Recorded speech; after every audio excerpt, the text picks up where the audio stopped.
una práctica que tiene que ver con la genotipificación de BPH. Entonces va a haber varios términos que que van a ustedes escuchar y se van a repetir, y de repente para algunos va a ser de repente bastante nuevo, para algunos de repente no, y por eso es muy necesario que vayan con los conceptos muy bien fijados, ¿no? Y por otro lado vamos a tener además una práctica que es más bien una explicación grupal, porque nos van a facilitar el hecho de llevar físicamente un termociclador. Ahora vamos a ver qué es un termociclador también, y poder mostrarles, hacer el reconocimiento del equipo, luego hacer el montaje, se dice, ¿no? El procesamiento de una muestra para poder hacer la identificación de SARS-CoV-2, y por eso es que es muy importante, y luego hacer el análisis, ¿no? El análisis de las curvas de amplificación. Entonces, estos conceptos deberían quedar claros hoy, por eso es que vamos a hacer esta presentación, ¿no? Para que ustedes puedan tenerlo muy claro. Por favor, me confirman si se observa. Sí, se observa, doctor. Ok, muchas gracias. Entonces iniciamos. Bien, jóvenes, entonces vamos a hablar sobre las pruebas moleculares que tienen aplicación en microbiología médica, sobre los fundamentos y las aplicaciones que se tiene actualmente, ¿no? Entonces, bueno, en microbiología normalmente lo que hacemos es apoyar al diagnóstico de las enfermedades infecciosas, ¿no? Entonces recuerden ustedes que el diagnóstico de una enfermedad se da primero por un diagnóstico presuntivo, ¿no? Que está basado en los signos y síntomas, en la exploración física y en los factores de riesgo que uno va recopilando al hacer la entrevista con el paciente. Sin embargo, para realizar el diagnóstico definitivo, uno requiere de pruebas diagnósticas para instaurar el tratamiento, ¿no es cierto? Y para esto, en enfermedades infecciosas, lo que requerimos es identificar, ¿no? Demostrar la presencia del patógeno que está causando cierta infección. Entonces, la identificación del patógeno, creo que a estas alturas ustedes ya lo pueden mencionar. Lo podemos hacer por pruebas microbiológicas, ¿no? Que están basados en microscopía o en cultivo. Pero recuerden que la microscopía tiene baja sensibilidad, es aproximadamente entre el 70-80% es la sensibilidad de un método microscópico, y depende mucho de la experticia del microscopista, ¿no? De quien está realizando la observación microscópica. Por otro lado, el cultivo depende de la viabilidad del microorganismo, ¿no? Si la muestra no ha sido tomada adecuadamente y no ha sido conservada de manera adecuada, es probable que el patógeno no esté viable, entonces no va a ser posible realizar el cultivo. Es más, ¿no? Hay algunos microorganismos que son muy exigentes para el desarrollo en medios de cultivo como los que tenemos en el laboratorio. Es más, esto entonces nos llevaría muchísimo más tiempo para hacer el diagnóstico, ¿no? El procesamiento, porque lleva de 3 a 4 días. Ustedes ya esto deben recordar por las prácticas que ya hemos desarrollado en la parte de bacteriología. Por otro lado, tenemos las pruebas inmunoserológicas, que son mucho más rápidas, son simples de desarrollar y tienen una sensibilidad regular, ¿no? Y actualmente contamos con algunas metodologías que tienen una sensibilidad bastante buena. El hecho es que son monoparamétricas, ¿no? Es decir, solamente van a detectar un parámetro y no se disponen de pruebas para todos los patógenos necesarios. Ante esto, es que las pruebas moleculares, aquellas que tienen alta sensibilidad, especificidad, y además son rápidos para el procesamiento y la emisión de resultados, que es muy importante, ¿no? Esto hace que se cambie el enfoque diagnóstico, ¿no? Por lo tanto, se va pensando en algo que conocemos actualmente como el diagnóstico molecular. ¿Y de qué se trata el diagnóstico molecular? Se trata de la aplicación de estas técnicas moleculares que ahora van a conocer para la detección y o cuantificación de secuencias genéticas específicas en el patógeno y en el hospedero.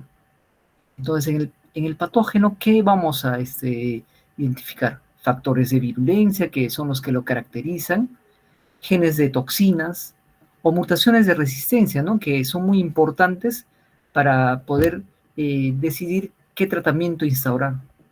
Y si se trata en el hospedero, nos permite realizar el perfil farmacogenético y el inmunogenético, que todavía está bastante en progresión.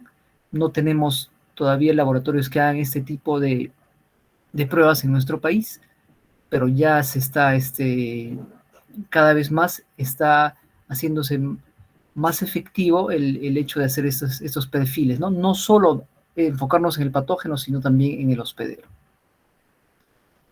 Bueno, y con esto podemos observar que las pruebas moleculares tienen una potencialidad, primero, que nos va a cortar el ciclo diagnóstico, ¿no? Porque hemos dicho que es mucho más rápido. Si nosotros podemos observar, aquí es que tenemos el ciclo diagnóstico en cuanto desde que llegue el paciente, el médico hace el petitorio de la prueba para una enfermedad infecciosa, ¿no es cierto?, hasta que llegue al laboratorio de microbiología y se procese, se haga el cultivo primario, luego se hagan las resiembras y hasta hacer la identificación del antibiograma, pasan días, ¿no?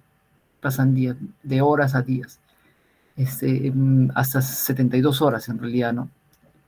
Mientras que si se hace con una prueba molecular, esto puede emitirse este resultado en cuestión de horas. En realidad, muchas de estas pruebas se emiten resultados en una hora y media, o algunos hasta en 3 horas, ¿no? Y esto obviamente clínicamente es mucho más significativo, ¿no? Porque se emite el resultado mucho más rápido, lo cual va a permitir hacer la identificación del patógeno mucho más pronto y hacer también la instauración del tratamiento definitivo cuanto más pronto.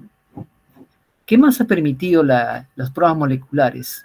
En cuanto al laboratorio, ha permitido ampliar el espectro de patógenos, ¿no? Porque recuerden que tenemos patógenos que son exigentes para su crecimiento, o algunos de crecimiento lento, y algunos que son no cultivables, por lo tanto no era frecuente aislarlos en un laboratorio de diagnóstico, ¿no? ¿Qué más podemos mencionar como potencialidades de las pruebas moleculares? Que nos permite hacer la detección de infecciones simples y de coinfecciones también, porque hay algunos protocolos que son multiparamétricos. Nos permite hacer la cuantificación de agentes infecciosos, ¿no? Y esto es de gran aplicación, sobre todo en infecciones virales, porque nos permite hacer el seguimiento del tratamiento en cuanto a la progresión de la carga viral y la genotipificación de patógenos, porque es muy importante conocer, como en el caso del papilomavirus, cuál es el genotipo que está causando la infección, y de acuerdo a esto, porque hay genotipos que en el caso particular de papilomavirus, que su infección prolongada puede progresar hacia cáncer de cuello uterino, por ejemplo. Entonces, qué importante, ¿no? O algo que conocemos como que permite hacer medicina personalizada, ¿no? Porque claro, con esto podríamos hacer la identificación de, del perfil de resistencia, por ejemplo, de un patógeno, y ver cómo es que va a reaccionar frente a un tratamiento el paciente, ¿no? Por lo tanto, se podría personalizar qué antiviral se le puede administrar, o si el caso de bacterias, por ejemplo, qué antibióticos se le podría administrar, ¿no? Y esto qué permite, porque las pruebas moleculares se podría hacer una tipificación de qué de los mecanismos de resistencia, ¿no? ¿Qué más nos permite hacer la posibilidad de aplicación de esto que ustedes ya conocen, ¿no? Del point of care? Estas son pruebas que nos permiten usarlos fuera de un laboratorio central. ¿Recuerdan cuando hicimos la práctica de inmunocromatografía de flujo lateral? Hablamos de point of care, ¿no? Porque justamente son pruebas que son miniaturizadas y son rápidas y se pueden realizar fuera del laboratorio central por todos los profesionales de salud en realidad, ¿no? No es necesario tener todavía un equipamiento especializado y tampoco una preparación tan rigurosa para poder desarrollarlo. Hay pruebas moleculares de ese tipo, también las hay, ¿no? Entonces, esto nos facilita mucho el diagnóstico. Ahora, si estamos hablando de una prueba molecular, tendremos que conocer cómo es que se organiza el laboratorio, ¿no? El laboratorio de biología molecular tiene unas particularidades, no es como un laboratorio como las que conocemos de otras especialidades, ¿no? Como las de microbiología o de bioquímica. Entonces, primero es que tienen ambientes que están separados físicamente y es por la actividad que se va a desarrollar, ¿no? Entonces, hay ambientes en las cuales no, no se manipulan muestras biológicas y tampoco ADN ni RNA, solamente reactivos, ¿no? Reactivos, ese es como el primer ambiente, ese es el área limpia que se le conoce, ¿no? Entonces, ese es el área de Mastermix. Luego hay un segundo ambiente donde se realiza el proceso de extracción. Es que hay que aislar los ácidos nucleicos a partir de las células o a partir de los patógenos que pueden estar presentes en las muestras biológicas. Hay que aislarlas para luego someterlas a un proceso de amplificación, ¿no? Que podría ser mediante reacción en cadena de la polimerasa, por ejemplo, y luego hacer su detección mediante el análisis posterior, ¿no? Hay algo que debería quedarles claro también, es que en un laboratorio de biología molecular el flujo de trabajo es unidireccional y va, si ustedes se percatan, desde el área limpia, ¿no? Que dijimos que es el donde se preparan los reactivos, ¿no es cierto? Y luego va la extracción, la amplificación y el análisis de los productos, siempre va en esa dirección, ¿no? No en sentido contrario porque se podría contaminar. Y una contaminación en un laboratorio de biología molecular es demasiado complicado luego poder salir de ese tipo de eventos, ¿no? ¿Cómo es entonces el flujo de procesos en un laboratorio de biología molecular? Bueno, ya lo mencionamos, ¿no? Se hace la extracción primero de los ácidos nucleicos a partir de las muestras biológicas de las cuales podemos contar. Las muestras que ustedes imaginen, puede ser sangre, fluidos biológicos, pueden ser también tejidos de biopsias, ¿no es cierto? Frescas. Y luego se tendría que hacer la amplificación, que normalmente es, o lo más frecuente es realizarlo por PCR y actualmente por PCR en tiempo real, y luego hacer una detección de los productos, ¿no? Ahora vamos a ver de qué se trata todo esto. Entonces, para esto, el diagnóstico molecular actualmente se vale de unas técnicas, ¿no? Usan diferentes técnicas, primero para hacer el paso de extracción de ácidos nucleicos.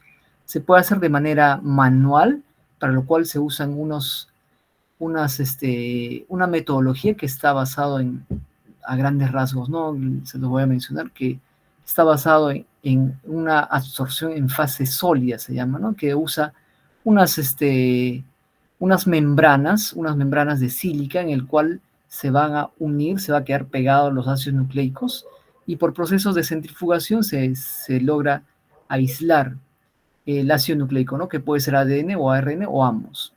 Pero además, actualmente disponemos de sistemas automatizados, que son equipos robóticos que realizan este procedimiento, pero de manera masiva. Y esto nos permite, obviamente, tener mayor capacidad de resolución, de emitir resultados cuanto más pronto, porque tenemos mayor cantidad de muestras que han sido extraídas a partir de los fluidos biológicos. Luego, una segunda tecnología que se usa, una técnica de amplificación, está basada sobre todo en reacción en cadena de la polimerasa, que es PCR, que podría realizarse en formato convencional, ahora vamos a ver de qué se trata convencional, o en un formato de PCR en tiempo real. Y finalmente, las técnicas usadas para la detección están basadas en hibridación lineal, que es una de las metodologías que ustedes van a poder ver en la práctica el día lunes, sobre todo para la genotipificación de de papilomavirus que está basado en la detección de los productos post-PCR convencional en unas tiras de nitrocelulosa en el cual se han fijado unas sondas de DNA, ¿no? Y se van a ver como unas bandas coloreadas. Si recuerdan la práctica de Westerlot, es algo parecido, ¿no? Van a ver unas bandas parecidas, las cuales se interpretan con una plantilla, y de acuerdo a eso se observa qué genotipo es, ¿no? O puede ser por hibridación también con microarrays, ¿no? A ver, entonces nos vamos a dedicar a desarrollar la parte de la amplificación, porque es de lo que más se va a tocar en la práctica del presencial. Entonces vamos a hablar de reacción en cadena de la polimerasa, ¿no? De PCR, que estoy yo más que seguro que muchos, o si no es que todos que estamos aquí presentes, lo conocemos o por lo menos hemos oído al respecto, ¿no? Y es que esto es lo bueno de la pandemia de COVID-19, ¿no? Es que ha puesto en boca de todos a la prueba molecular y a PCR, ¿no? Que muchos inclusive lo usan como sinónimo. Entonces, ¿de qué se trata la PCR? Es un método enzimático que lo que hace es amplificar exponencialmente en un tubo, ¿no es cierto?, in vitro, un fragmento específico de DNA, que es donde se encuentra nuestra región de interés. Si es el caso del virus, podría ser una región de interés del virus de dengue, por ejemplo, o de SARS-CoV-2, y se amplifican millones de copias de esta región específica con la finalidad de luego hacer la detección, ¿no? ¿En qué se fundamenta? En algo que ustedes ya conocen bastante bien por sus cursos previos, en la replicación fisiológica del DNA.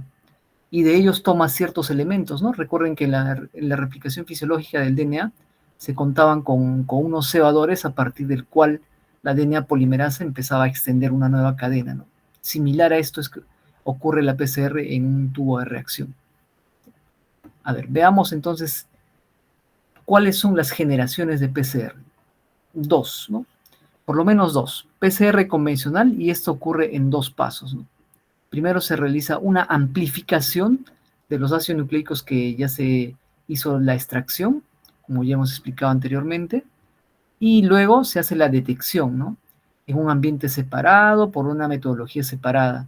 Entonces, cuando veamos la práctica de genotipificación de BPH, ustedes se van a explicar por qué es que primero se hizo una PCR, es una PCR convencional, y luego se termina haciendo la detección, ¿no es cierto?, la identificación de estos productos amplificados por PCR, por un proceso que se llama hibridación lineal reversa, que ya ustedes tienen en su guía de práctica, si lo han revisado, ¿no?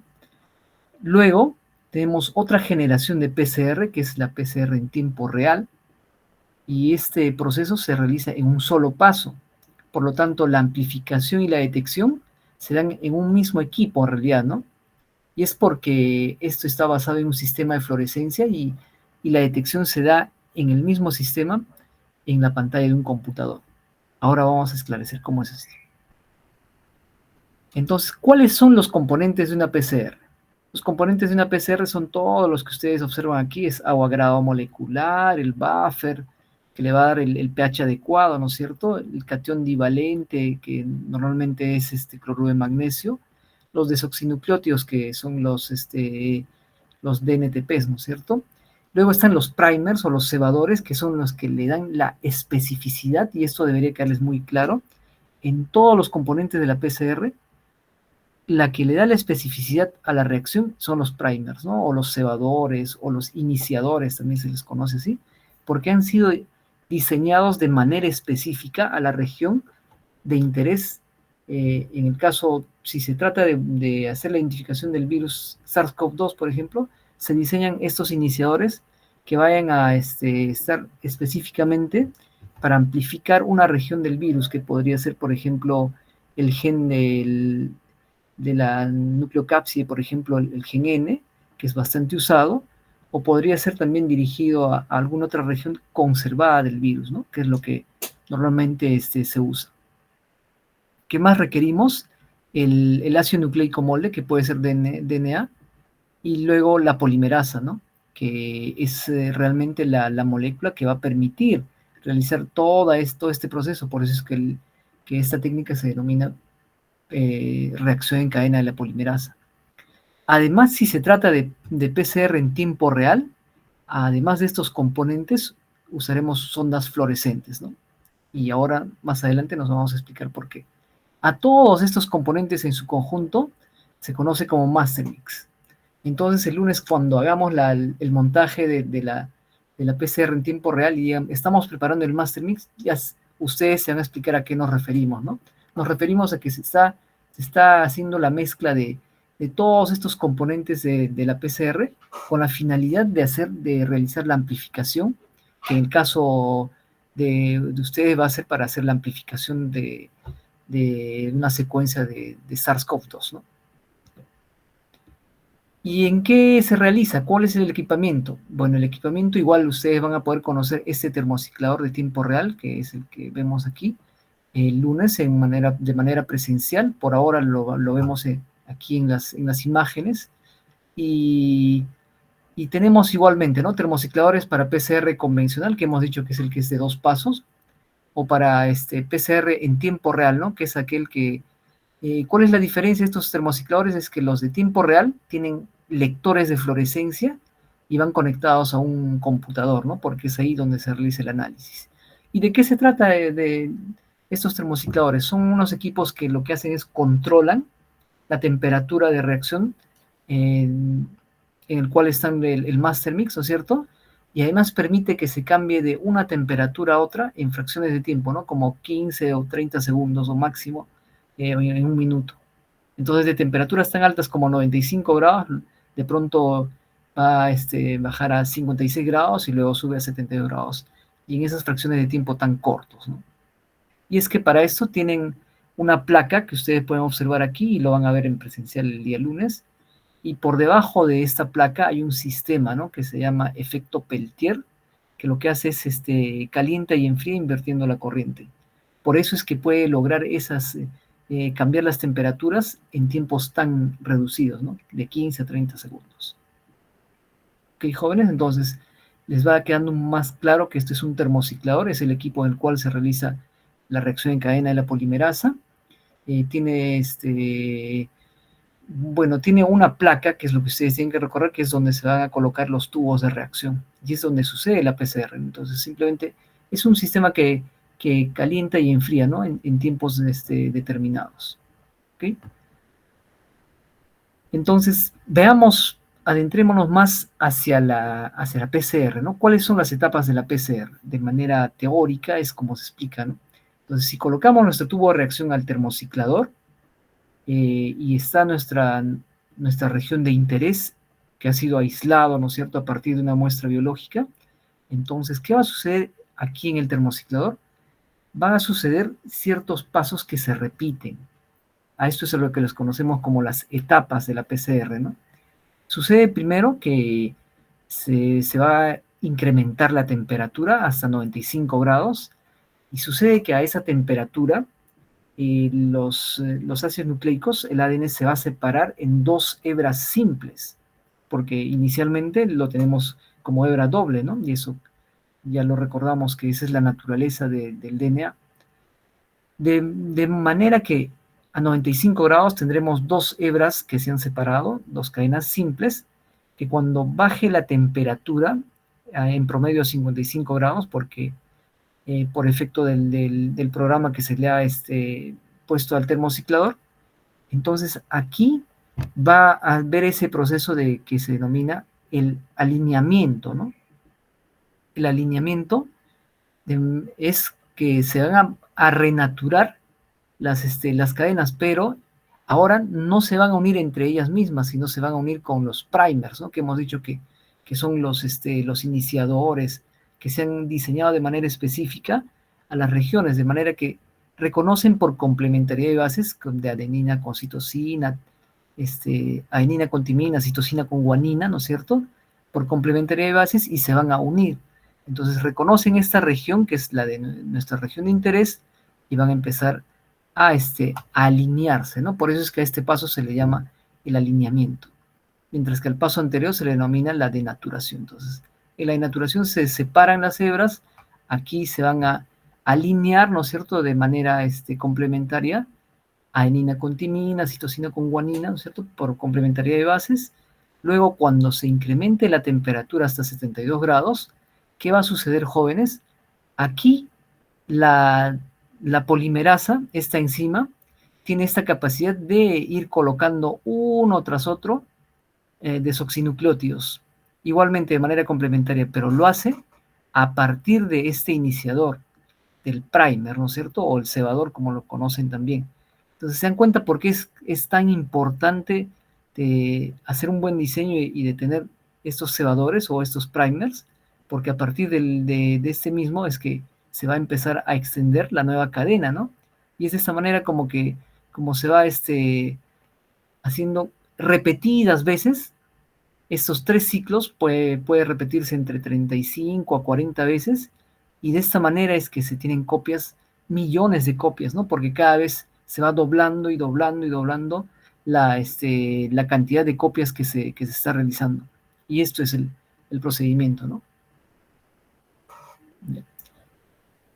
Bueno, y si hablamos de PCR en tiempo real, sucede lo mismo, ¿no?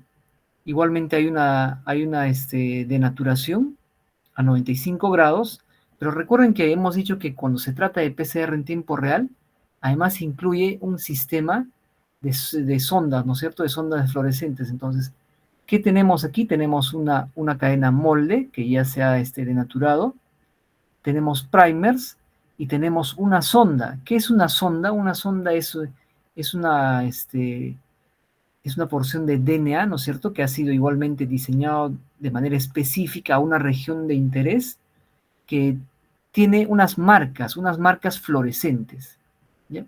Entonces tiene unas marcas fluorescentes de manera que por un lado tiene un fluoróforo que va a emitir fluorescencia, pero tiene además en el otro extremo un fluoróforo que absorbe esa fluorescencia mientras están físicamente cercanos, ¿no? ¿Qué sucede en el siguiente paso, en el alineamiento, que dijimos que sucede a 55 grados en promedio? En este momento, ¿no es cierto?, ¿qué va a pasar? Se van a unir el primer con la hebra molde, y también se va a unir igualmente la sonda, ¿no? Y en el tercer paso, cuando se da la extensión, cuando la DNA polimerasa empieza a colocar uno tras otro los DNTPs a partir de los iniciadores, ¿qué va a pasar? Llega un momento en que va a escindir, ¿no? Va a romper a esta sonda, es decir, estos fluoróforos no van a estar ya físicamente cercanos, por lo tanto, la fluorescencia que emita este fluoróforo no va a poder ser apagada por el otro, ¿no? A eso le llamamos el fluoróforo reportero y el quencher, ¿no? Entonces el quencher no va a poder apagar lo que está la fluorescencia que emite el fluoróforo reportero. Y esto se va a repetir varias veces, ¿no? Cada vez que se repite el ciclo, igual de 35 o 40 veces. Y esto es lo que se va a observar en la pantalla del computador, porque como estos termocicladores tienen lectores de fluorescencia, se van a ir acumulando la fluorescencia. Llega un momento en que superan esa cantidad de fluorescencia que se ha acumulado y empieza a formarse curvas, ¿no? Estas son las curvas, que son tan importantes, que es lo que tenemos que interpretar. Entonces, estas son las curvas de PCR en tiempo real, y recuerden que están basados, ¿no es cierto?, en la detección y cuantificación de la emisión de fluorescencia.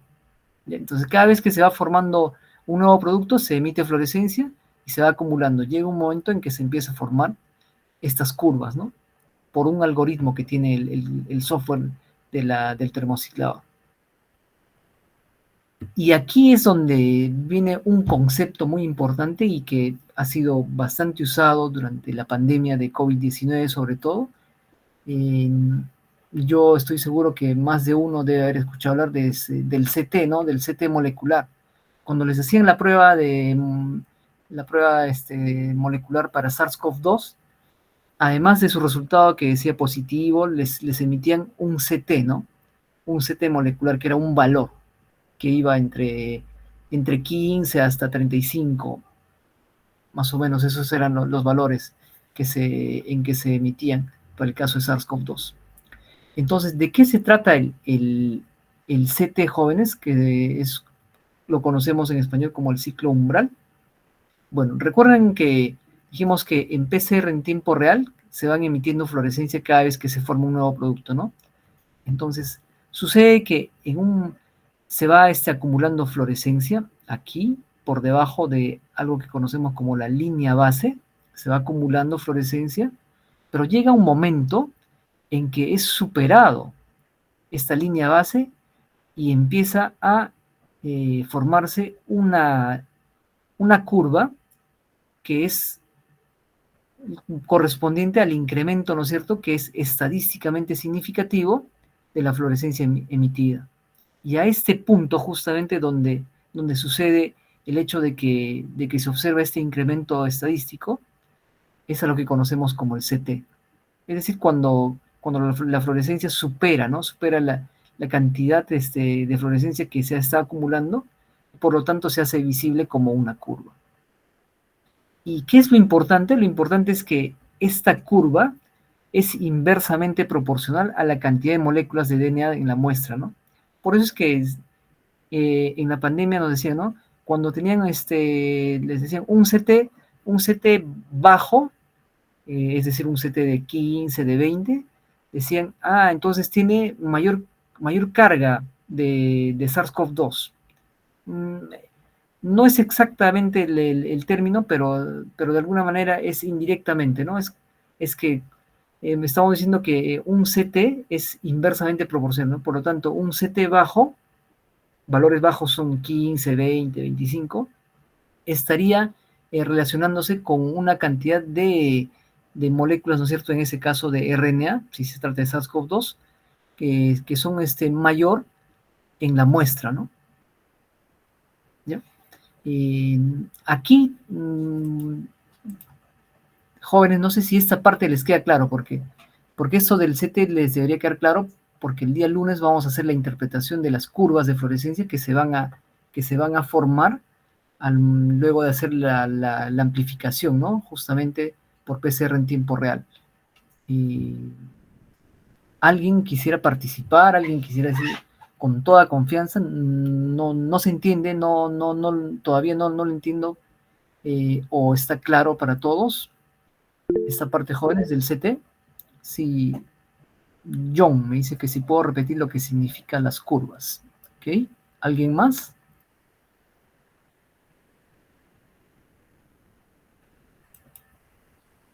¿Solo para John? ¿No? ¿Nadie más? ¿Qué debemos imaginar? ¿Que para el resto de los estudiantes todo está clarísimo, jóvenes?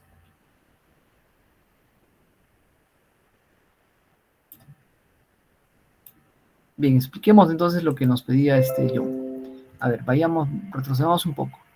Entonces, todo está en que se entiende el fundamento de una PCR en tiempo real, ¿no? Que es esto de aquí. Entonces, ustedes ya vieron cuáles son las etapas de la PCR, y en tiempo real lo único que varía es que esta PCR que tiene una sonda fluorescente, ¿no? Que es una molécula que está marcada con 2 fluoróforos. Entonces, ¿qué hemos dicho? Que en la extensión, cuando la DNA polimerasa empieza a extender la nueva cadena, se va a escindir, ¿no es cierto? Se va a romper esta molécula, la sonda, y va a emitir fluorescencia. Y esto se va a ir acumulando.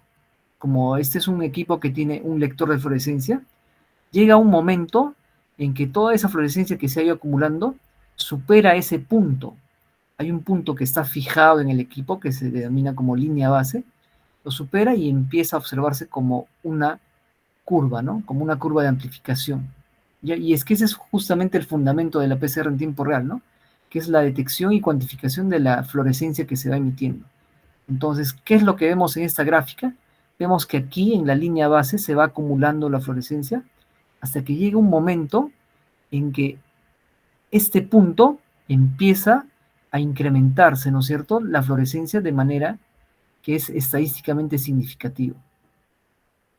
Y a este punto justamente en el cual se empieza a observar el incremento de la fluorescencia, es a lo que se conoce como el CT, ¿no? Como el ciclo umbral, que ha sido superado la línea base.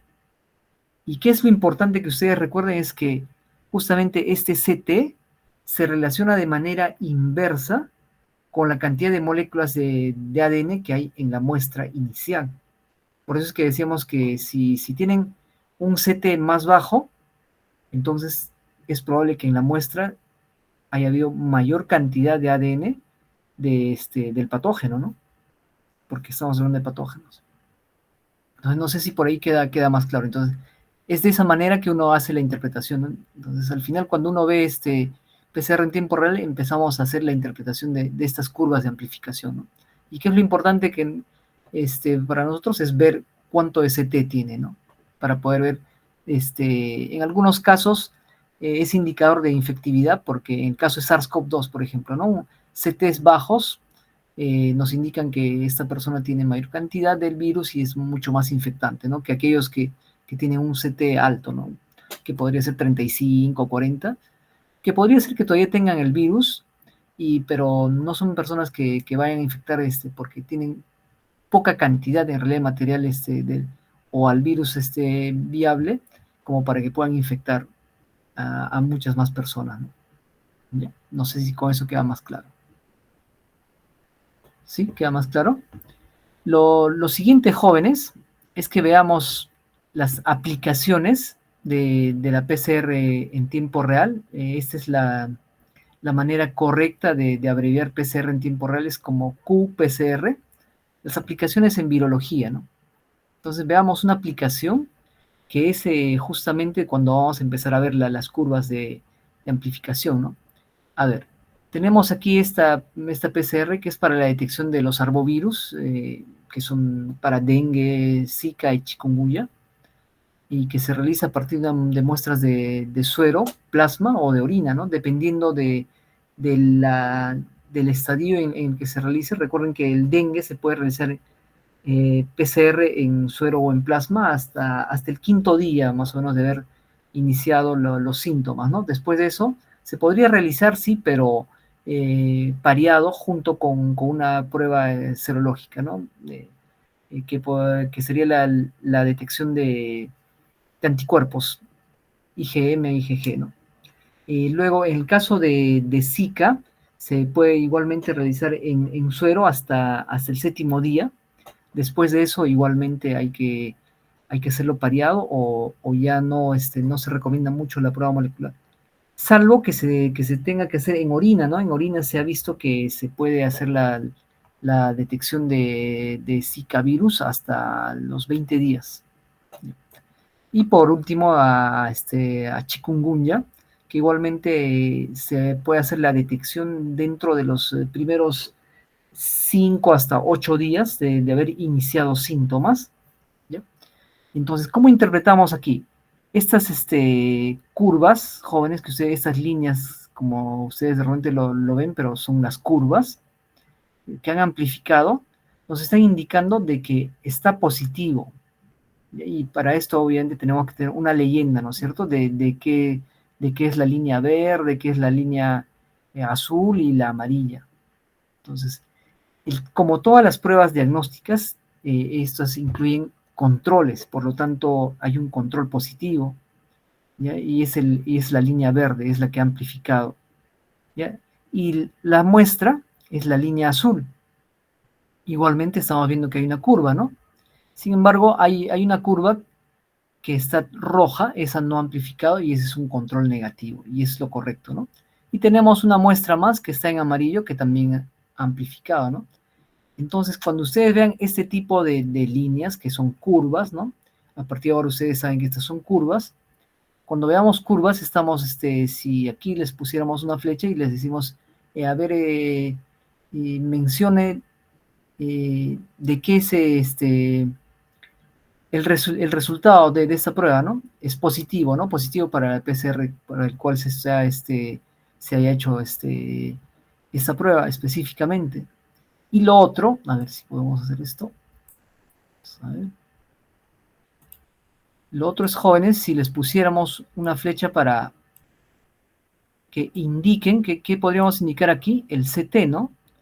Para el CT, para esta muestra que está en amarillo, por ejemplo, sería 25, ¿no? Porque aquí está, ustedes pueden ver el ciclo 25, ahí es donde se empezó a incrementar. Entonces es 25 para esta muestra de amarillo, ¿ya? Y para las, a ver, veamos para las otras muestras. Para el caso de esta muestra que es la azul, su CT está por encima de 20, ¿no? Debe ser más o menos 21 o 22 aquí, ¿no? Este es el punto. Ya dijimos que el CT es el punto en el que se empieza a incrementar la fluorescencia, ¿no? Y vemos que se forma la curva. Y el otro, el verde, obviamente tiene un CT más bajo, ¿no? Este es el control positivo de la muestra y tiene un CT de 17, ¿no? Está aquí. Entonces, ¿se dan cuenta, jóvenes? Esa es la manera como se interpreta unas curvas de PCR en tiempo real, ¿no? Primero vemos que sean unas líneas, unas curvas sigmoides, aquí está, tiene una forma sigmoide, y luego se va a hacer la interpretación del CT, ¿no? Es decir, en qué ciclo del proceso de amplificación es que se ha suscitado este incremento de la fluorescencia y se empieza a ver la formación de la curva, ¿no? Entonces, ¿y cuál es la importancia en este caso para los arbovirus? Puede ser la detección de infecciones simples, ¿no es cierto? O solo para dengue, o de repente coinfecciones, ¿no? Eso es importante que lo recuerden. A ver, otra aplicación es el diagnóstico de papiloma virus. Nos permite hacer la genotipificación del virus de papiloma humano. Ya hemos mencionado que hay ciertos genotipos de papiloma virus cuya infección recurrente por meses o años puede progresar a que estas células empiecen a cambiar su morfología, surgen unos cambios a nivel de ciclo celular y empiezan a formarse una neoplasia, ¿no? Que finalmente podría terminar en un cáncer de cuello uterino. ¿Ya? Entonces, ¿qué nos permite hacer la prueba de diagnóstico de PBH por PCR en tiempo real? Nos permite detectar de manera más temprana, ¿no es cierto?, la presencia del virus a nivel del endocervix, porque esta prueba se realiza con hisopados de endocervical, y se puede hacer un seguimiento personalizado del paciente, ¿no? Porque cada paciente podría estar infectado con uno u otro genotipo, por lo tanto, se puede hacer determinaciones, se recomienda cada año, ¿no? Y se debería ver si es que pudo aclarar o no, porque aquí sucede sucede un fenómeno que normalmente las personas, las damas, se van a infectar con papilomavirus, quienes sean sexualmente activas, y luego su sistema inmune se va a encargar de removerlo, ¿no? A eso le llamamos el aclaramiento inmunológico. Entonces, el siguiente año, cuando se haga la prueba, ese genotipo ya no debería estar, ¿no? Y podría ser, como es sexualmente activa, que esté otro genotipo, y igualmente, ¿no? Al siguiente año cambia otro genotipo, o de repente otros dos genotipos. Ahí está bien, ¿no? Pero ¿qué sucede cuando le hacemos el primer año, el genotipo 16, que es el genotipo que está mayormente relacionado con cáncer de cuello uterino? Y el siguiente año sigue estando, ¿no? El genotipo 16. Tercer año, 16. Entonces, ¿qué sucede? Está habiendo una infección que está siendo bastante larga, ¿no? En realidad es una infección recurrente por un mismo genotipo, y es un genotipo que se considera que es de alto riesgo oncogénico. Aquí sí, nuestro sistema inmune, bueno, el sistema inmune de la paciente no está aclarando, ¿no? Por lo tanto, podría progresar hacia cáncer de cuello uterino. Entonces, para esto es importante, ¿no? La prueba de molecular para BPH. Entonces, una detección temprana. ¿Para qué más nos sirve? Para conocer algo epidemiológico, conocer la distribución de los genotipos en las diferentes poblaciones, ¿no?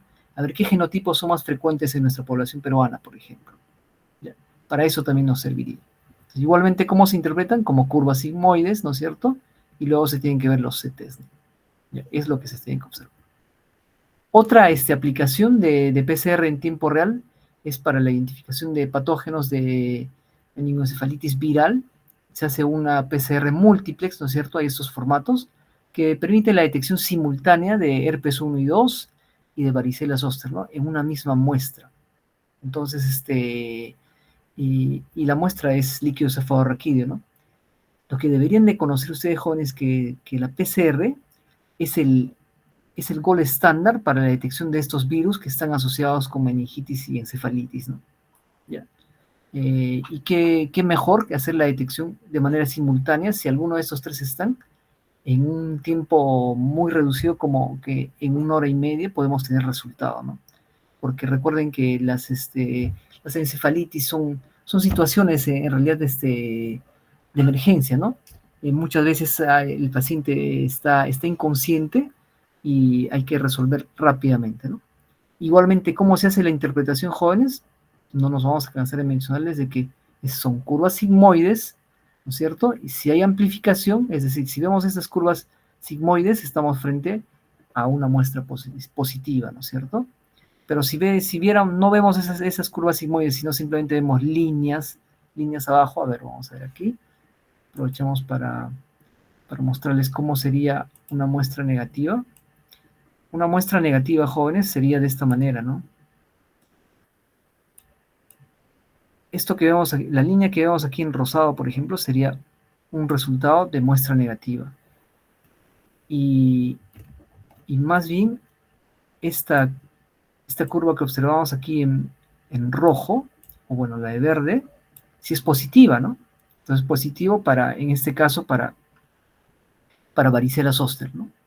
Y aquí sería negativo. Entonces, esa es la manera como se interpretan las pruebas de PCR en tiempo real. Curvas sigmoides son positivo y las que no amplifiquen son negativo. Entonces, si en su examen les hicieran esta pregunta, ustedes creo que están preparados como para responder que esta de aquí es una positiva, ¿no es cierto? Una muestra positiva, y este aquí está dando un resultado negativo, ¿no? No hay curvas, son simplemente líneas planas. Qué importante eso, ¿no? De hacer la detección simultánea de estos causantes de encefalitis viral. ¿Para qué más nos sirve, jóvenes, también PCR en tiempo real, o qué otra aplicación le podemos encontrar? Es que podemos disponer de PCR en tiempo real en formatos uniplex, es decir, 1 por 1, para hacer la detección de carga viral de poliomavirus BK, por ejemplo, de citomegalovirus o de Epstein-Barr en muestras de orina y de plasma, ¿no? Ahora, ¿por qué es importante hacer la determinación de carga viral de estos virus?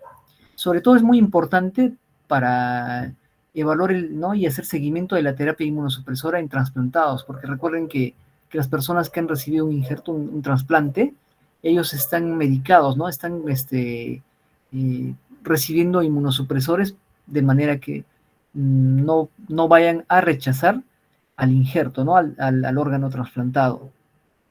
Pero esto, ¿qué sucede con esto? Es que virus como el Epstein-Barr o como citomegalovirus o como los poliomavirus que normalmente no nos afectan o no llevan a mayor enfermedad a los inmunocompetentes, a ellos sí les afectaría, ¿no? Por eso es que hay que hacer el seguimiento el monitoreo mediante carga viral de estos virus en muestras de orina y de plasma, ¿no? Para evaluar la viruria y la viremia. De manera que si se encuentran cargas muy altas, ¿qué es lo que van a hacer? Van a evaluar a ver si disminuyen la dosis de la terapia inmunosupresora o cuál es el siguiente paso que van a realizar, ¿no? Entonces, esto es importantísimo, jóvenes, ¿no? Porque de esto depende si es que cómo van a actuar frente a la terapia inmunosupresora en los trasplantados. Y esto que es mucho más conocido porque es más difundido, es una de las primeras pruebas moleculares también que se estandarizaron y tiene que ver con el seguimiento, ¿no es cierto?, y la progresión de la infección de pacientes con HIV-1, por ejemplo, de hepatitis C y de hepatitis B, que normalmente se hacen la determinación de carga viral para ver si para evaluar, ¿no?, la respuesta a la terapia antiviral. que actualmente ya hay antivirales específicos para estos virus y se puede hacer la evaluación periódica de acuerdo a la carga viral, ¿no? Para esto, inclusive hay plataformas automatizadas con las cuales se puede hacer mucho más rápido, en cuestión de una hora y 15, uno puede tener resultados de este tipo, ¿no? Y no podíamos dejar de lado, obviamente, a la detección de SARS-CoV-2, ¿no? Bueno, tantos estragos nos ha causado en los últimos 2 o 3 años, pero sin embargo, creo que hay algo que tenemos que reconocer con SARS-CoV-2, ¿no? SARS-CoV-2 creo que abrió las posibilidades para que, si bien es cierto, en nuestro país hasta antes de la pandemia de COVID-19, laboratorios de diagnóstico molecular solo habían 2 o 3 eh, privados, y luego los laboratorios de investigación o referenciales que estaban tipo de Instituto Nacional de Salud, por ejemplo, y de otras 2 instituciones más, ¿no? Sin embargo, ¿qué ha pasado con la pandemia? Es que por la necesidad de realizar pruebas moleculares, se han implementado muchos más laboratorios, varios privados, pero también muchos más laboratorios en los hospitales, en los centros del Ministerio de Salud, ¿no? Y también de salud. Por lo tanto, aquí va este comentario, es que cuando ustedes jóvenes egresen y estén en la práctica clínica misma, eh, ustedes van a tener la posibilidad, obviamente, de poder hacer el petitorio de pruebas moleculares y, claro, van a tener que hacer la interpretación también de esos resultados, ¿no? Y es que ya para ese momento, como ya ahora disponemos de más laboratorios, y ya no la cantidad de casos de COVID ya han disminuido tanto, es que ojalá que esos laboratorios sería lo mejor y es lo más recomendable. Estos laboratorios que se han implementado con ese motivo tienen que seguir, ¿no? Deberían seguir en actividad para poder hacer la detección de otros patógenos. Ahora solo nos estamos dedicando a poner aplicaciones en virus, pero hay aplicaciones para bacterias, cantidad de aplicaciones, igualmente para hongos, ¿no? Y algunos pocos para parásitos también.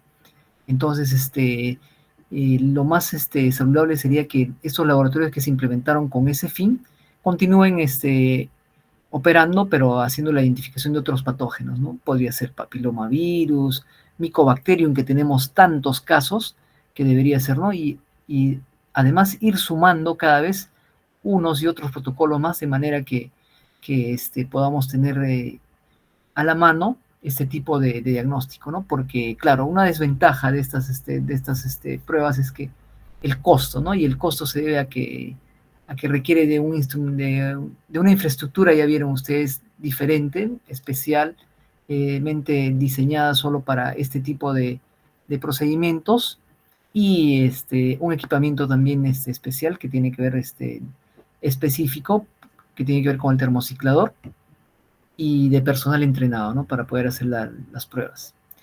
Sin embargo, ya hemos dicho que hay algunas pruebas que podrían hacerse de manera point of care, ¿no? Que un poco más adelante lo vamos a ver.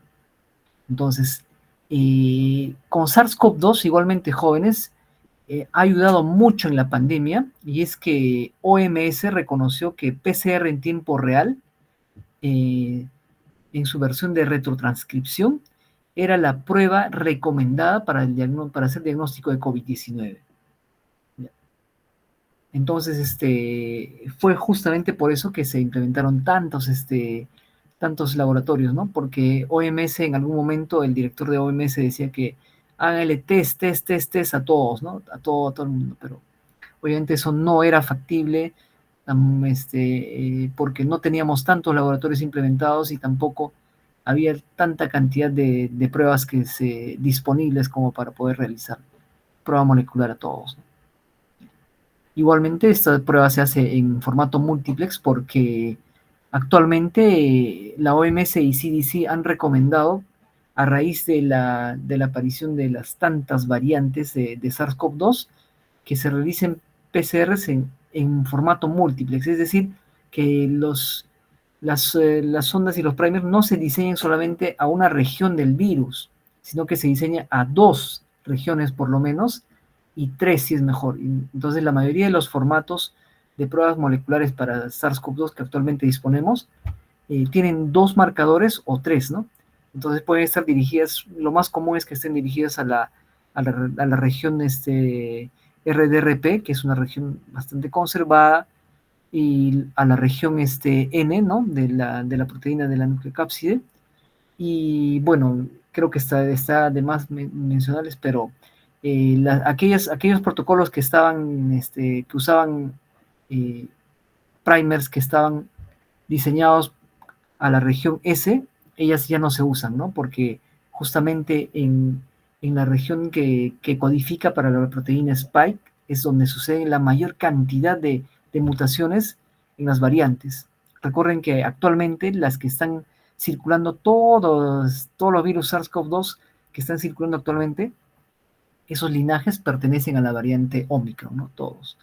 Entonces, podemos hacer la detección usando estos formatos múltiples, ¿no? De 2 o 3 regiones específicas de SARS-CoV-2. Igualmente, es por hacer la detección, se hace justamente evaluando las curvas de amplificación, tienen que ser sigmoides y tenemos que observar el CT, ¿no? El CT molecular, que aquí sí es muy importante, por si no lo recordaban o si no le habían tomado importancia, si tienen su resultado de SARS-CoV-2 quienes se hicieron prueba molecular y les salió positivo, les deben haber emitido debajo de ese resultado positivo un término que dice CT y un valor, ¿no? Vean su valor para que ustedes expliquen cuánto de material del virus tenían en el momento en que estaban infectados y les hicieron la prueba. Entonces, recuerden que eso es inversamente proporcional, ¿no es cierto? Cuanto menos sea el valor, es mayor la cantidad de material genético del virus que deben haber tenido ustedes en su muestra, en el cual se hizo la prueba. Ya. Jóvenes, hasta aquí hay alguna pregunta, hay algo que quisieran comentar, que quisieran que se esclarezca algo. Como ven, es una revisión bastante teórica para que ustedes tengan en claro los conceptos. ¿Alguien tiene algún comentario? ¿No? Tenemos 70 personas en sala, ¿no? ¿Todo está claro, jóvenes? Ok, debemos asumir entonces que sí, está claro todo. Entonces, en esta última parte, quería comentarles que, bueno, todo esto va avanzando, ¿no? La biología molecular empezó como una disciplina que era para investigación y de pronto ya en los años 2000, 2005, se empezaron a instalar algunas metodologías en los laboratorios de diagnóstico, en los laboratorios clínicos. Entonces, y esto fue avanzando y se fueron posicionando, y con la pandemia de SARS-CoV-2, obviamente había un salto inmenso, ¿no?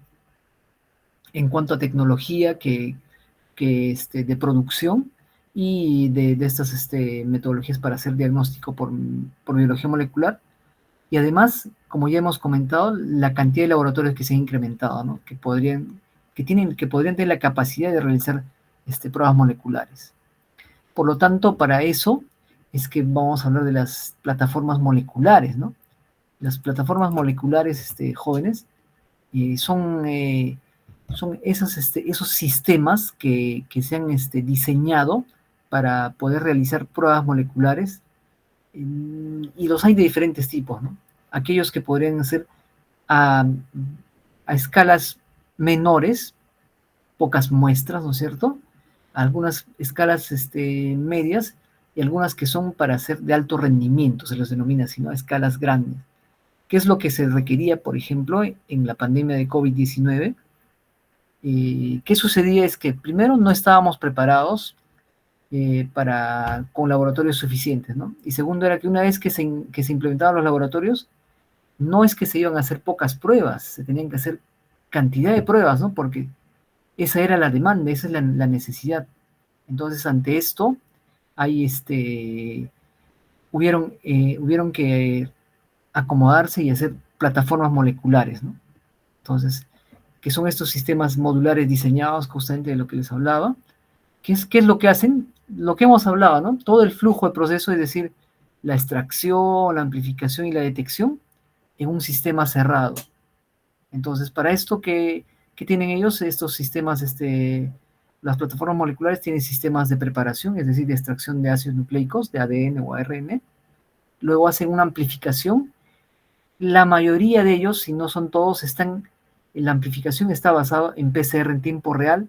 Por eso es que les mencionaba que era muy importante que ustedes recuerden, ¿no?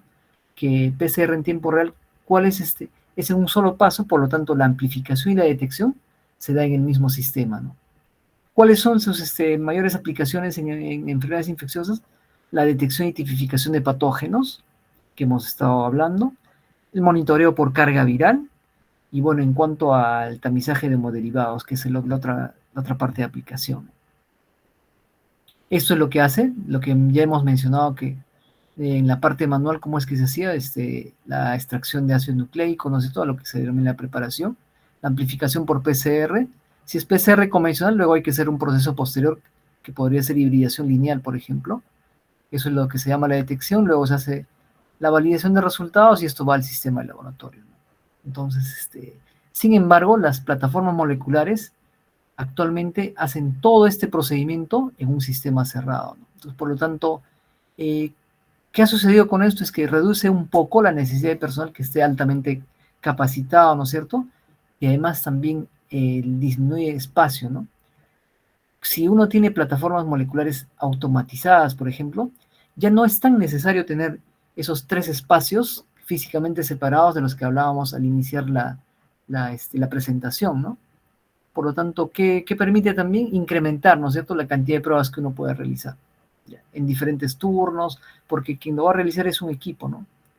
Es un equipo robótico. Entonces, para esto, ¿cómo se clasifican? Como plataformas semiautomatizadas, aquellas en las que todavía el analista, el ser humano, hace gran parte de la preparación, ¿no? Y, y obviamente la validación. Y están aquellos que son automatizados totalmente, en las que el analista humano simplemente va a colocar las muestras y luego todo el resto del procesamiento, porque funciona con códigos de barra, ¿no? Se va a realizar dentro de un equipo, ¿no? Y están aquellos a los que se les denominan los sistemas integrados también, que no sé si alguno de ustedes ha escuchado hablar, pero aquí es donde se incluye al GeneXpert, por ejemplo, y al FilmArray, ¿no? Que son sistemas que ustedes cuando vayan a su internado lo van a ver, porque estos jóvenes es el presente y ya no es el futuro, ¿no? Si ustedes se están dando cuenta, de todo lo que les estoy mostrando, de lo que estoy hablando, es lo que tenemos en Perú en realidad. Entonces, es el presente, ¿no? Y para que de aquí unos años cuando ustedes estén en la práctica clínica, es lo que van a ver, ¿no? Con frecuencia, y es lo que van a tener que interpretar. Entonces, veamos un poco, solamente para que lo vean en imagen, este es el sistema semiautomatizado de Roche, el Cobas 4800. Yo no soy speaker de ninguna marca ni nada, pero veo necesario tener que hablar de modelos y de marcas para que ustedes puedan ubicarse un poco y conocer, ¿no? Y esto es el sistema de Cobas 4800, tiene su extractor, este equipo que ven aquí hacia la izquierda es el extractor, y esto de aquí, el más pequeño, es el termociclador de tiempo real, ¿no? Con su lector de fluorescencia. Más bien, este que ustedes ven aquí es una versión mucho más grande, pero es un sistema totalmente automatizado, es el Cobas 6800, igualmente de Roche, y es como lo soñado por quienes hacen diagnóstico molecular de hace tiempo, porque justamente aquí, en este módulo, nos permite colocar las muestras y tiene el lector de código de barras, simplemente se colocan las muestras con etiquetas de código de barras, y empieza a pasar, ¿no? Por los diferentes compartimentos donde hace la preparación, ¿no es cierto? Hace la extracción de los ácidos nucleicos, luego hace la PCR por tiempo real y en esta pantalla de computador es que se puede ver las curvas, ¿no? El análisis de las curvas de fluorescencia. Todo lo hace en este sistema cerrado y es que además este sistema cerrado tiene también este refrigerador a bordo, por lo tanto, hasta los reactivos se guardan en este mismo equipo, ¿no? Por eso se dice que este es un equipo así de walk away, ¿no? Echar a andar y listo, se deja todo, va automatizado, ¿no? Y por otro lado están los sistemas integrados, que aquí sí nos vamos a detener un poco más porque me parece importante que ustedes lo conozcan. En la práctica presencial el día lunes van a poder ustedes observar los cartuchos de uno de estos sistemas integrados. No vamos a disponer del equipamiento, pero sí de los cartuchos para que ustedes puedan observar, por lo menos ver de qué se trata, ¿no? Y se les explicará las partes de los cartuchos. Entonces, estos sistemas integrados han sido conocidos bajo el concepto de pruebas point of care. Entonces, ¿qué son las pruebas point of care? Son aquellas que se pueden realizar fuera de un laboratorio central, ¿no? Es decir, es como, como lo dice su traducción misma, ¿no? Para hacerlos muy cerca a la cama del paciente, ¿no? ¿No es cierto? Y puede ser realizado por todos los profesionales de la salud en realidad, ¿no? Entonces, actualmente disponemos de estas pruebas moleculares que las llamamos las Molecular Point of Care, ¿no? Las MPOC. Y de estos tienen ciertas características, son sistemas portátiles, usan cartuchos, ¿no es cierto? El, el costo de la prueba debe estar al alcance del paciente. Esto no se cumple en realidad tanto porque todavía siguen siendo un tanto caras en realidad. El tiempo de emisión de resultados sí, porque se emiten resultados al cabo de 1 hora o 2 horas máximo.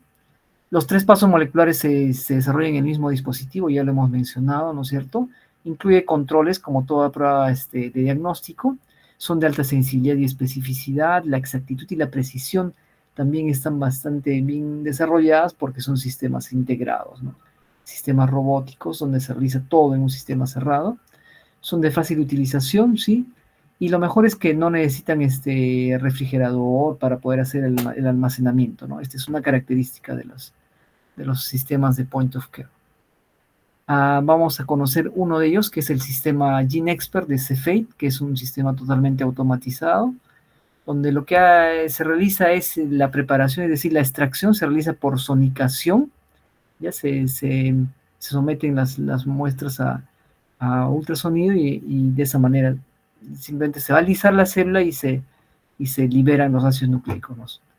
Y luego se hace la amplificación y detección por PCR en tiempo real y utiliza unos cartuchos que ustedes van a conocer ahora.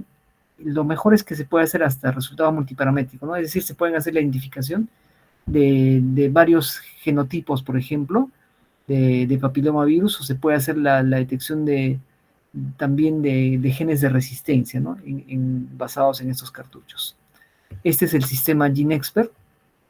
Los hay desde 2 módulos hasta 1, 2, 4, 16 módulos, y este que es el mayor, ¿no? Que tiene hasta 92 módulos. Se llama módulo a cada uno de estos, y estos son los cartuchos. Veamos cómo son los cartuchos un tanto a detalle. Son estos sistemas que están cerrados, el cual simplemente tiene un orificio en el cual se va a dispensar la muestra. Se dispensa la muestra y se lleva al equipo.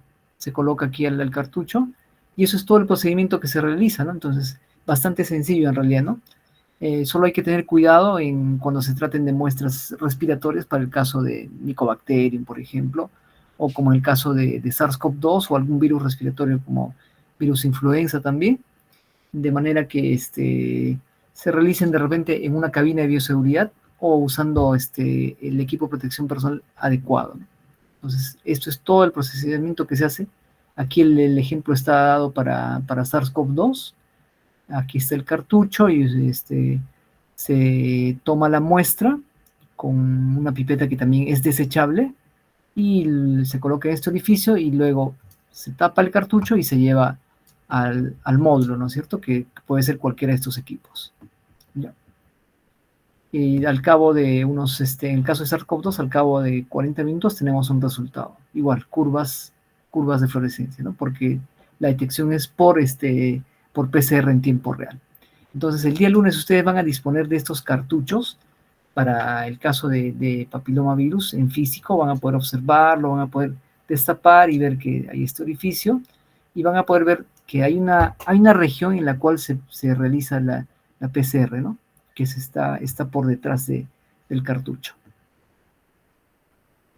Luego está el otro sistema, que es un sistema también totalmente integrado, pero tiene otra manera de hacer la preparación, es decir, la extracción de los ácidos nucleicos, lo hace por perlas magnéticas, hace un licuado y se unen a las perlas magnéticas los ácidos nucleicos y de esa manera los aíslan, ¿no es cierto? Luego hace una purificación y la amplificación y detección por PCR multiplex, igualmente en tiempo real, ¿no? Ellos usan unos cartuchos que parecen unas bolsas, por eso se les llama unos pouches, que ahora lo vamos a ver. Y ellos tienen una manera como han ideado sus pruebas. Ellos han ideado a manera de paneles, ¿ya? De paneles de pruebas. Entonces, ellos, esta es la característica de estos sistemas, es que lo hacen con paneles de pruebas, inclusive por eso se les llama pruebas sindrómicas, ¿no? Porque, y aquí está para que lo conozcan, estos son los sistemas de FilmArray, de 1, de 2, y aquí está la torre, ¿no? Que es mucho mayor, que puede hasta 12 muestras. Igual están conectados a un computador porque ahí se hace el análisis, ¿no? Aquí estamos viendo simplemente que va a realizarse en este equipo los 3 pasos que serían de manera manual. Y aquí está, este es el cartucho, ¿no? Que les menciono. Esto no lo van a ver porque no va a ser motivo de la práctica, pero para que lo conozcan, este es el cartucho que es un sistema de bolsa. A ver, esto tiene reactivos, tiene ciertos compartimentos donde hay unos reactivos para hacer la lisis, ¿no es cierto? Y luego la purificación con perlas magnéticas, una vez extraídos los ácidos nucleicos, y luego esto va a pasar a hacer la PCR, y aquí esto que ustedes ven como unas celdas, es un microarreglo donde se va a realizar la PCR en tiempo real. Y esto emite haces de fluorescencia y luego se va a hacer la interpretación y emite este tipo de resultados, ¿no? Que incluyen, por ejemplo, los principales virus respiratorios. Entonces, este es un panel respiratorio, ¿no? Que incluye, si ustedes se dan cuenta, a los coronavirus estacionales, incluye a este metaneumovirus, a los influenza A y B, y en cuanto a virus, y también incluye algunas bacterias, ¿no?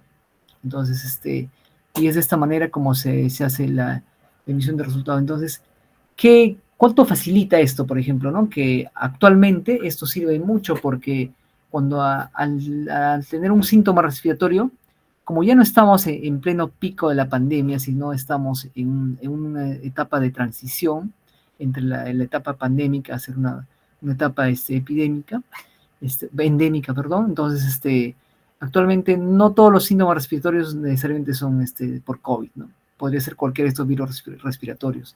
Entonces, este tipo de pruebas, por ejemplo, actualmente son los ideales, ¿no? Si ustedes estuvieran ahorita en la práctica clínica, ante la sospecha o de síntomas respiratorios, ¿cuál sería la prueba que deberían recomendar? Este tipo de pruebas, ¿no? Porque son en paneles y podría detectarse cualquiera de los virus que podrían estar causando, bueno, si fueran los causantes de los síntomas, ¿no? Que se están presentando. Igualmente aquí otro panel, les presento el panel de meningitis y encefalitis, que igualmente detecta los principales virus causantes de esta afección neurológica, citomegalovirus, enterovirus, herpes 1 y 2, y los otros herpes virus, ¿no? El 6, varicela zoster, parecovirus, y además las principales bacterias causantes también de meningitis, ¿no es cierto? Como es el caso de Neisseria, por ejemplo, y Haemophilus influenza, y además un hongo, que ustedes lo conocen muy bien, el Cryptococcus neoforma. Entonces se dan cuenta que ellos han hecho un diseño que incluye los principales causantes de un síndrome, en este caso del síndrome meningoencefálico.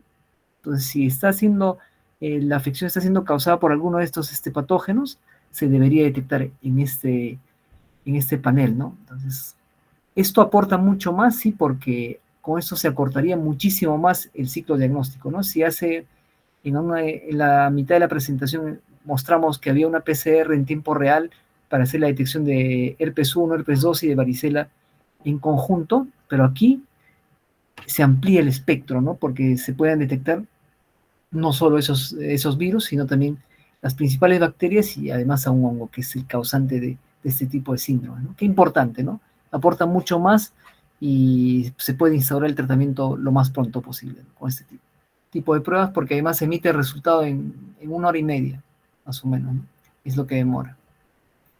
Bien, jóvenes, no sé si hay preguntas, hay algún comentario o algo.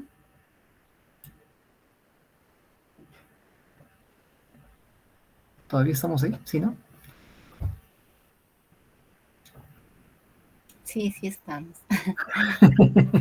Dime, en la práctica, ellos van a ingresar en grupos.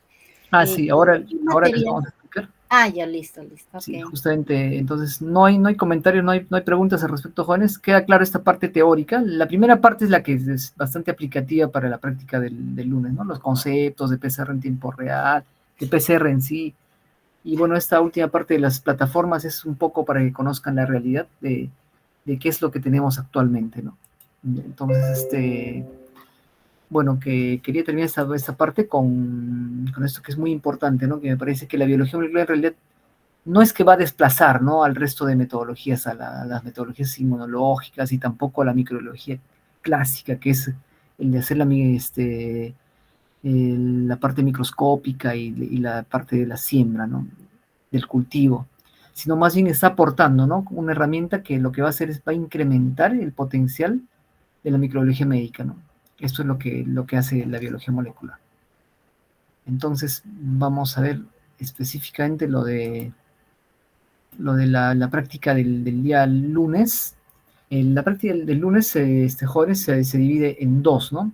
Tenemos, por lo tanto, una práctica que se va a hacer cada uno con su docente de mesa, cada uno en las 10 mesas van a disponer de un material que es para la genotipificación de papilomavirus, del cual ustedes ya tienen la guía. Tienen la guía que, a ver, lo vamos a compartir, si aquí lo tenemos. Vamos a ver.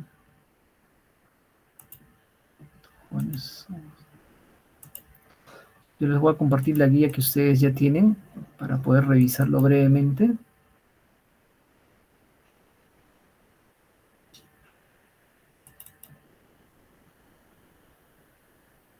Esto es.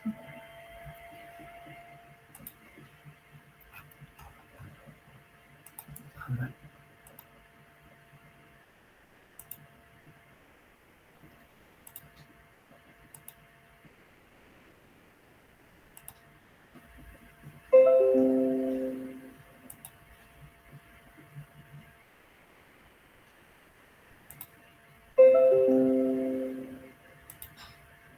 Ya, esta guía ustedes ya lo tienen, jóvenes, dentro de su guía, si tienen la guía completa o quienes están obteniendo del aula virtual también, ¿no? Igualmente ya está colgada el aula virtual. Entonces, la genotipificación de papilomavirus mediante PCR y hibridación lineal reversa, ¿no?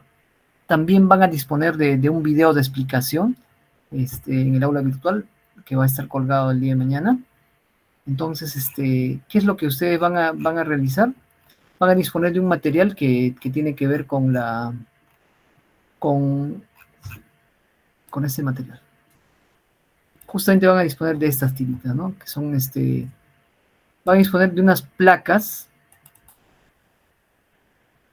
que son las placas donde se hace la genotipificación, con unas tiras, que estas son las tiras de nitrocelulosa, que son las tiras para hibridación, y para que ustedes puedan observar cómo es que, en qué placas se realizan esta prueba, ¿no? Luego van a disponer de este tipo de resultados, que tiene que ver con una plantilla y las tiras que ya están desarrolladas. Entonces, ¿cómo los interpretan? Los interpretan de la siguiente manera, ¿no? Estas son plantillas para hacer la genotificación de papilomavirus de bajo y alto grado, oncogénico, entonces de riesgo oncogénico, Entonces, en este caso, por ejemplo, ¿cómo se evalúa? Lo que ustedes ven como la banda superior es como un control de desarrollo, es el control de que el proceso de hibridación está correcto, ¿no? Luego tenemos el, el que dice como GATPH y aquí como BGB, son genes constitutivos, esos son controles internos, esos son los que me aseguran de que mi PCR ha sido realizada de manera adecuada. Y luego, después de esto, tenemos bandas, ¿no es cierto? Que deberían, si está positivo, deberían aparecer aquí. Se dan cuenta que en esta tira, por ejemplo, no hay ninguna banda, entonces está negativo para ambos, ¿no es cierto? Para el de bajo riesgo y alto riesgo. Y luego si vemos el otro resultado, vemos que hay una banda en el 6. Eso me está indicando de que esta muestra está positiva para el genotipo 6, ¿no?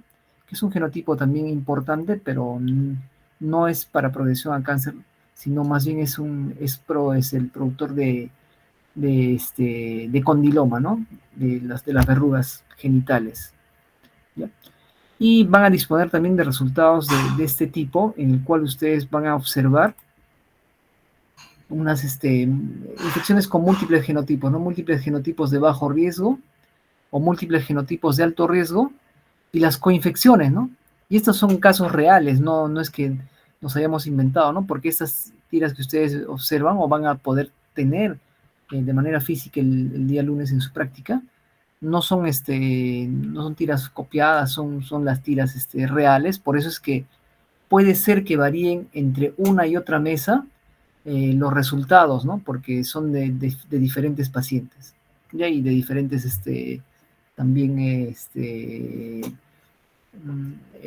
diferentes años, ¿no? Porque es lo que se ha obtenido. Entonces, y esto es una coinfección, ¿no? Con diferentes genotipos, genotipo 42, 61, 74 de papilomavirus, y con otros genotipos de alto riesgo. Entonces, de esto van a poder hacer la conversación, van a poder ver cuáles son los genotipos de bajo riesgo y de alto riesgo, cuáles son los más frecuentes. Eso es lo que van a desarrollar en la parte, en la mesa, ¿no? Cada uno con sus respectivos docentes, y además en la mesa también van a disponer de un cartucho de GeneXpert, de lo que les estaba mencionando, para que puedan observarle el cartucho y puedan hacer eh, ver la estructura y dónde es que se realiza la PCR, ¿no? Que es muy importante. Y luego van a disponer para esa misma prueba del GeneXpert, que es para papilomavirus, van a disponer de unas cartillas para poder hacer la interpretación de la curva, ¿no? ¿Bien? Es una impresión. Eso es un material que van a disponer en la mesa. Luego se va a hacer la práctica que es más bien grupal.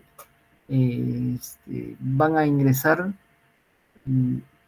de 24, ¿verdad, profesora? Eran 24 estudiantes cada vez. Son tres Sí, mesas, ¿no? 3 mesas, ¿no?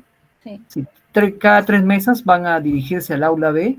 En el aula B vamos a tener el termociclador, un termociclador de PCR en tiempo real, para que ustedes puedan ver las estructuras del termociclador, de la placa de lo que hemos hablado, cómo es que tiene un lector de fluorescencia, y luego se va a hacer un montaje breve, ¿no es cierto?, de una prueba para hacer la detección de SARS-CoV-2, es decir, se van a meter el master mix, que ustedes ya saben cuáles son sus componentes, se van a colocar en los tubitos de reacción o en una placa y se lleva al termociclador, se deja, se activa y va amplificando, ¿no?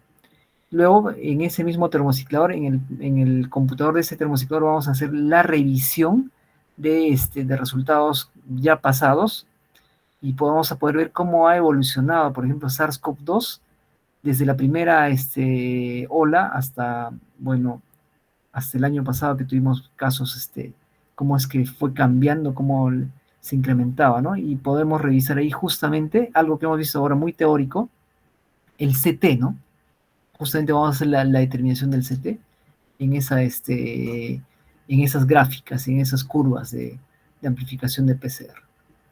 Eso es sobre todo de lo que se trata, jóvenes. No sé si hay alguna pregunta, algo. De eso se va a tratar su práctica. Entonces, puede parecer de repente como que bastante... mm, eh, como que hay mucho material que todavía es un material que solamente es para revisar, pero como lo dijo la profesora Pareja al inicio de la presentación, es la primera vez, ustedes son la primera promoción, es decir, y de todas las escuelas de la Facultad de Medicina de San Marcos, ¿no? Que van a disponer de un termociclador en un aula de práctica, ¿no? Normalmente eso no ha sucedido, entonces creo que es una promoción bastante privilegiada. Eh, Hemos hecho ese esfuerzo de que hayan algunos proveedores nos faciliten para que ustedes puedan verlo, porque es la idea, ¿no? La idea de los docentes es que no solo se vea esto en video, sino de manera vivencial, ¿no? Que vean hasta el hecho de decir simplemente que toquen el termociclador, ¿no? Que vean cómo es la estructura misma y cómo es el hecho de hacer una PCR que también se va a hacer, si bien es cierto, no disponemos de un laboratorio de biología molecular, pero se va a hacer en una aula de práctica y vamos a hacer un procesamiento para identificación de SARS-CoV-2, ¿no? Eso es lo que vamos a hacer. Entonces, no sé si hay algún comentario más, jóvenes, profesora Pareja. Quería, bueno, nuevamente recalcarle a los jóvenes que en este año han innovado también en este curso de medicina las lecturas para dengue. O sea, estamos al día. Dengue, y ha sacado por primera vez también HIV. El año pasado Claro. hemos tenido SARS-CoV-2, pero no hemos tenido dengue ni HIV, ¿no? Entonces, sí se ha enriquecido bastante el material en esta parte de virología, ¿no? Sí, los chicos se deben de sentir muy bien, pues están poniendo un buen material en mesa. Sí, es cierto.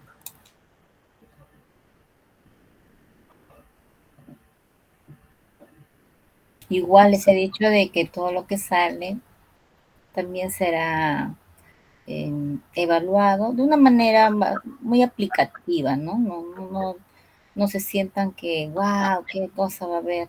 No, es algo muy sencillo, pero que forma parte de las preguntas que van a venir a partir de lo que es el cultivo celular que hemos hecho, ¿no? Con bastante dificultad del efecto citopático, pero bueno, ellos están viendo.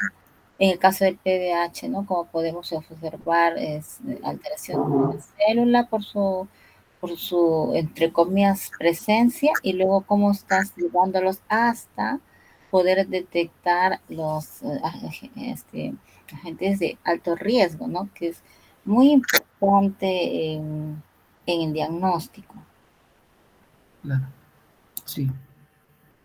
Sí, profesora, gracias. ¿Algo más, jóvenes?